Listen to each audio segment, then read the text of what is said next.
মেয়ে নাতিকে খুঁজে গেছিল, পাইনি। মানে সুভাষিত দিদি ছেলের নাম, বাস করেছে এয়ারপোর্টের সঙ্গে ক্যাম্পে গেছে, ওখানে আছে, এই জন্য ওকে খুঁজে পাইনি। দিদিও চলে গেছে না দিয়ে দাদাকে কারা নেতৃত্ব দিয়েছেন চিনতে পেরেছি। হ্যাঁ, নেতৃত্ব দিয়ে মাঠটা করেছে। হ্যাঁ, ওরা ওই একদম কারেন্টের যে পার্টি অফিসের ওখানে থেকে মানে শিলাদিত্য প্রধান ছিল, তাকে দিয়ে পাঠিয়ে এই মাঠটা।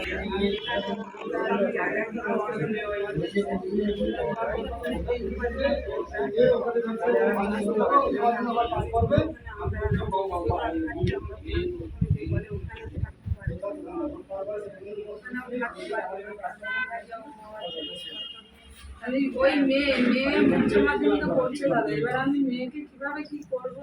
সবই করবে, আমরা আছি।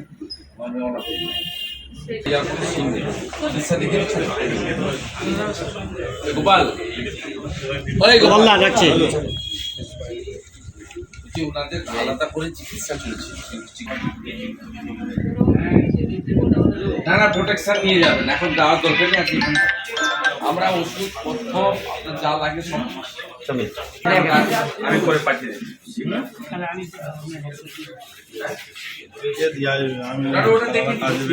মেয়েকে টাকা দিয়ে ও করে দিতে পারে, ওর মেয়ে তো আমাদের লিডার।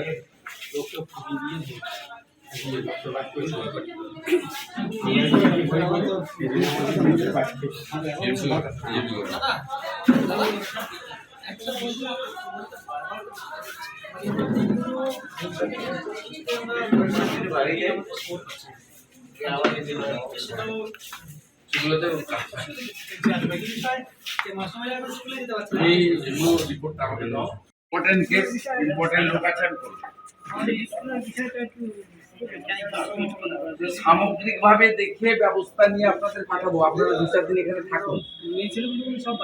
না যেখানে আছেন থাকুন, মোটা কাপড় আর মোটা ভাতের ব্যবস্থা হবে। আপনারা থাকুন, বুধবার দিন পরিস্থিতি দেখে পরপর যাবেন। জীবনটা বেঁচে থাকলে আপনিও বেঁচে থাকবেন, আপনার ধর্মও বেঁচে থাকবে, পাঠিয়ে আরে আপনি বেঁচে থাকুন,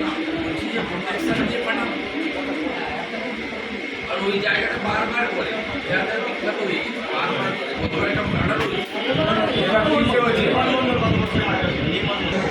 আমাদের লোক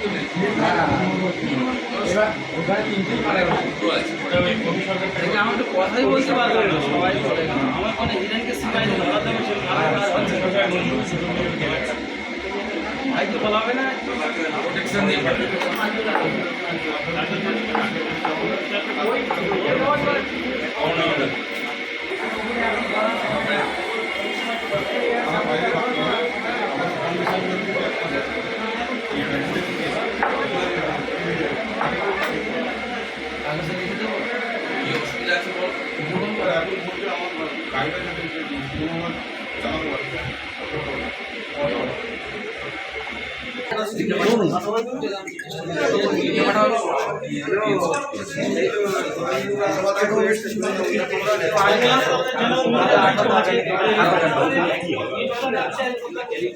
তোমার বললাম সকালবেলা বেরোচ্ছি, আমরা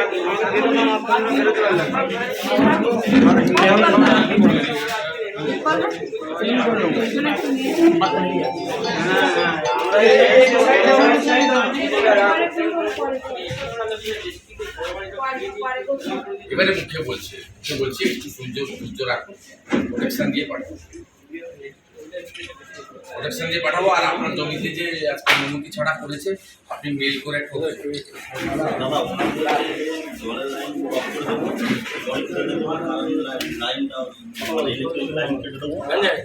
করেছে কি মুখে বলেছে না করেছে,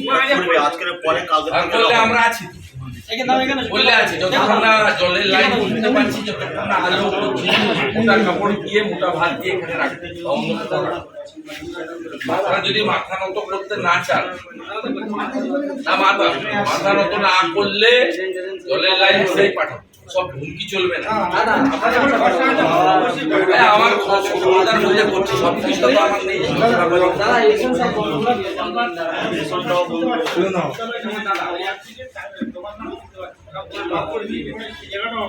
কোন দোকান? ওই একই দোকান। তুমি উপর হ্যাঁ দাদা, এই তো। আরে এদের দোকান কোথায় কোথায় বন্ধ আছে আমাকে লিখে দাও না। পুরো ডিটেইলসটা আমি একদম ওই যেটা করেছি বলছিলাম, পুরো করেছি। মানে আমাকে দিয়ে দাও। এর ফোন নাম্বার দেওয়া আছে? আর ডিজিপি কে সুজিত সর্দার কোথায়? ডিজিপি কে কমপ্লেন গুলো করার ইন্ডিভিজুয়াল। তবে মেল করে আপনার কোন মেল করছি ফরওয়ার্ড করছি আপনাকে। হ্যাঁ আবার ফরওয়ার্ড করো। আমি করছি জেলার বেস থেকে মেল করছি। এই গোসাবাতে দিদি ভাই এসছে আমাদের।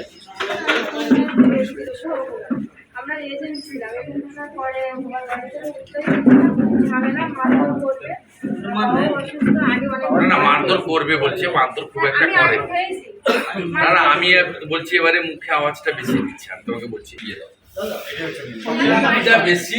আর সারেন্ডার করার প্রস্তাব দিচ্ছে তোমরা সব। ওরা দোকান ভাঙছে কিন্তু ক্ষতি করছে, যারা বিজেপি করেছিল তার হিসেবে যে কতটা ক্ষতি করছে না, শুধু দেখে দেখে বেশি আইএসএফ এর সঙ্গে তোমরা প্রচুর ক্ষতি করছে।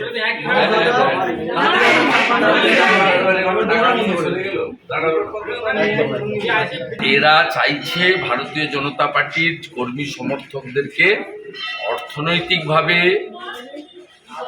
মানে শেষ করে দিয়ে আত্মসমর্পণ, জরিমানা ধার্য করে আত্মসমর্পণ করাতে। সেই জন্য মধ্যযুগীয় বর্বরতার মতো করছে, জলের লাইন কাটছে, ইলেকট্রিকের আলো অফ করছে। একটা মানুষের যে লাইভলিহুড বলে জীবন ধারণ, সেটা যাতে বন্ধ হয়ে যায়, বেছে বেছে বিজেপি সমর্থকদের দোকানগুলোতে তালা লাগাচ্ছে, হকার যারা বসেছে তুলে দিচ্ছে, টোটো অটো যারা চালায় লাইনে টোটো অটো বন্ধ করছে। আর তার সঙ্গে মিথ্যা মামলা তো আছে। যেখানে তৃণমূল পারছে না, শক্তি নেই, শক্তি ভারতীয় জনতা পার্টির বেশি, সেখানে পুলিশকে দিয়ে মিথ্যা মামলা করে জেল খাটাচ্ছে, নইলে পুলিশ গিয়ে খুঁজতে যাচ্ছে।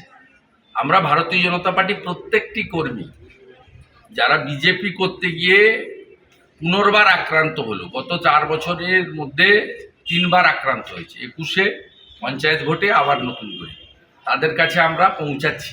এর জন্য আমাদের বাড়তি প্রচারেরও দরকার নেই, আর কারো কাছ থেকে সার্টিফিকেটও দরকার নেই। আমি অন্তত বিরোধী দলনেতা হিসেবে আমার তো কাজ রয়েছে, এই মানুষগুলো বিরোধী দল করতে গিয়ে আক্রান্ত। বিরোধী দলের নেতার যে কাজ আছে আমি সেটা আমার সহকর্মীদের নিয়ে করার চেষ্টা করেছি। এবং আজকেও আমি কলকাতা হাইকোর্টে জনস্বার্থের মামলা করার জন্য মহামান্য প্রধান বিচারপতির কাছে আবেদন করেছিলাম। তিনি আবেদন গ্রহণ করেছেন এবং বুধবার দিন তিনি মামলা শুনবেন বলেছেন। আমি সমস্ত তথ্য রিপোর্ট যা হয়েছে প্লেস করব এবং আমি আশা করব 21 সালে কোর্ট যেমন এগিয়ে এসেছিল এবারেও এগিয়ে আসবে। ইলেকশন কমিশনকে ধন্যবাদ, তারা আগাম আশঙ্কা করে 15 দিন সেন্ট্রাল ফোর্স রেখেছিলেন 19 তারিখ পর্যন্ত। তো এখন যে পরিস্থিতি তৈরি হয়েছে তাতে আরও অন্তত দুর্গাপূজা পর্যন্ত সেন্ট্রাল ফোর্স এলাকায় থাকা দরকার বলে আমি মনে করি। এক্ষেত্রেও কোর্টের হস্তক্ষেপ আমি প্রার্থনা করছি।